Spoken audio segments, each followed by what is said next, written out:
सर्वसामान्यांच्या हक्काचा आवाज जागर जनस्थान।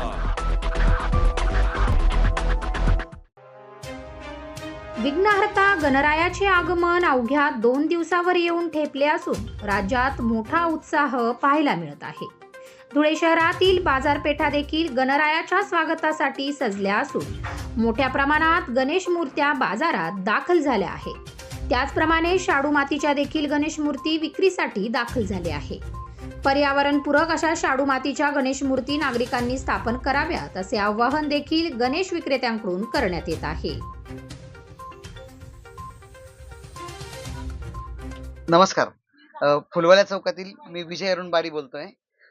आपल्याकडे 50 वर्षांची शाडू माती गणेश विक्रीची परंपरा आहे आणि लोकांना त्याची आवड पण आता हळूहळू अवेअरनेस पण येतोय की जेणेकरून याचं विसर्जन व्यवस्थित होतं।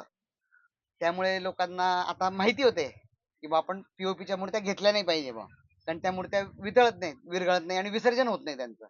आणि शाडू मातीचं एक असं आहे की पाण्यात टाकल्यानंतर पटकन विसर्जित होतात आणि कमी वेळामध्ये विसर्जन त्याचं होतं प्रामुख्याने। त्यामुळे अतिशय चांगला प्रतिसाद मिळतोय या मूर्त्यांनाही। छोट्या मूर्तीपासून कमीत कमी 6 इंचापासून तर 3 फुटापर्यंतच्या मूर्त्या आपल्याकडे उपलब्ध आहेत।